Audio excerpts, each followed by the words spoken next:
नमस्कार दोस्तों, स्वागत है आप सभी का डेली 11 में। कैसे हैं आप सभी? उम्मीद है आप सभी अच्छे होंगे। देखेंगे अपनी आज की टेस्ट सीरीज। दोस्तों आज हमारा क्रम रहेगा भाग 129। क्वेश्चन आपके सामने। जब एक समतल दर्पण में देखा जाता है तो एक घड़ी में 8:30 बजे होते हैं। सही समय क्या है? 4 ऑप्शन आपके पास रहेंगे। शुरू करते हैं बिना किसी देरी के, क्योंकि आप सभी जानते हैं समय ही सब कुछ है। पहला क्वेश्चन आपके सामने। भारत में खाद्य सूचकांक 2021-22 में उत्तराखंड किस स्थान पर है? ऑप्शन ए 5वें स्थान पर, 11वें स्थान पर, 19वें स्थान पर या फिर 7वें स्थान पर। खाद्य सुरक्षा में उत्तराखंड 7वें स्थान पर है। याद रखने का तरीका होगा, खाद्य सुरक्षा सभी को 7 लेकर चलिएगा, 7वां स्थान। उत्तराखंड में IT park, information technology park कहाँ स्थित है? Option A Haridwar, Pauri, Dehradun, Nainital. Correct answer रहेगा देहरादून में। नेक्स्ट, उत्तराखंड के किस जिले में हथकरघा उद्योग के अंतर्गत पंजीकृत परिवारों की 31 मार्च 2021 तक सर्वाधिक संख्या रही है? Option A Haridwar, B Almora, C Udham Singh Nagar, D Pithoragarh. हथकरघा उद्योग में दोस्तों उधम सिंह नगर ऑप्शन सी हमारा करेक्ट रहेगा। भारत की जनगणना 2011 के अनुसार उत्तराखंड के किस जिले में लिंग अनुपात सबसे कम रहा, सबसे खराब रहा? Option A Almora. अल्मोड़ा में तो दोस्तों सबसे सर्वाधिक है, अच्छा है, ठीक है ना। देहरादून, बागेश्वर या फिर हरिद्वार। हमारा यहाँ पर आंसर रहेगा ऑप्शन डी, हरिद्वार में सबसे कम रहा। लिंग अनुपात में 13वां स्थान है दोस्तों, ठीक है।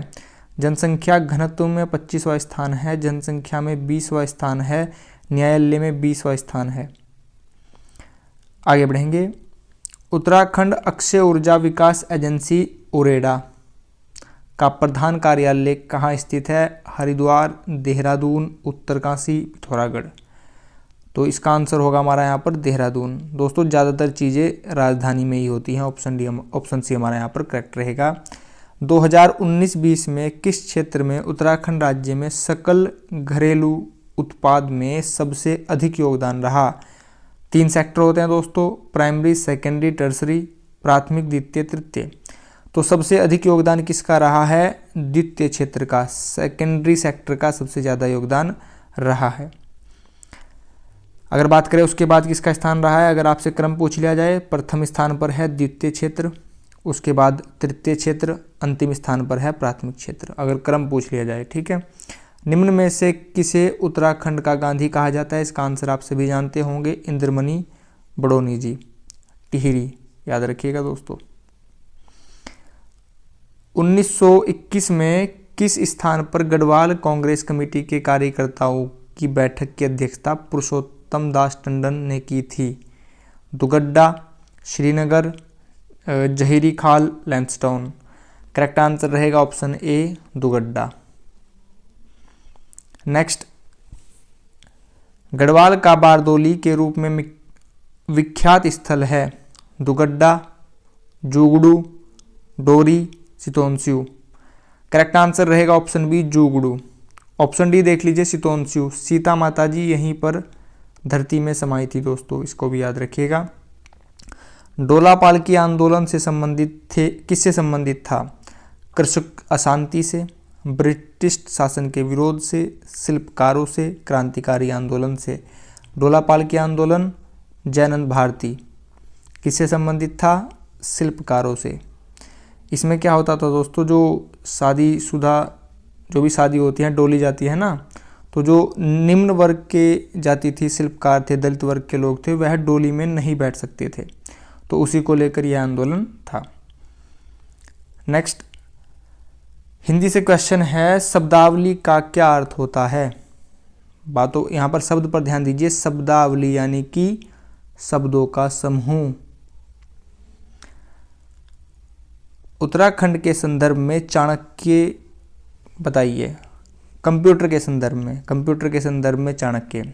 अगर जीके की बात करें, चाणक्य विष्णुगुप्त, कौटिल्य, चंद्रगुप्त मौर्य के गुरु थे। इन्होंने अर्थशास्त्र लिखी थी और किससे संबंधित थी यह पुस्तक?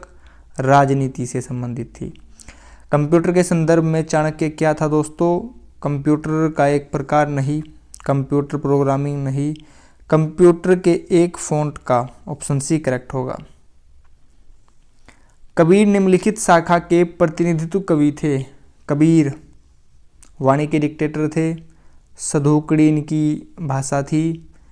अब इनकी शाखा कौन सी थी, क्वेश्चन हमारा यहाँ पर है। प्रेमाश्री, रामाश्री, ज्ञानाश्री, कृष्णाश्री।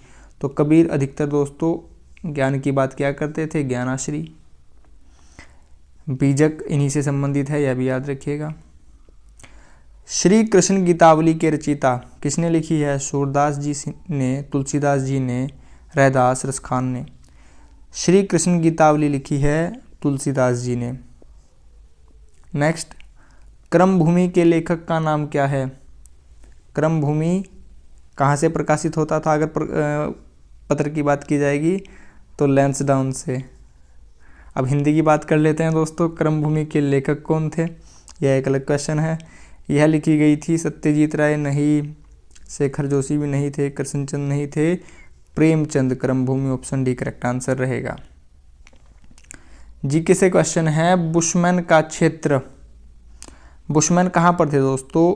आप इसको अगर अफ्रीका मान ले तो बुशमैन बोत्सवाना में कालाहारी मरुस्थल है, ऑप्शन डी करेक्ट आंसर रहेगा। बोत्सवाना देश है दक्षिण अफ्रीका में, अफ्रीका के महाद्वीप में दक्षिण हिस्से में, वहीं पर कालाहारी मरुस्थल बुशमैन क्षेत्र वहीं से है। बात करते हैं अन्य 3 तथ्य की।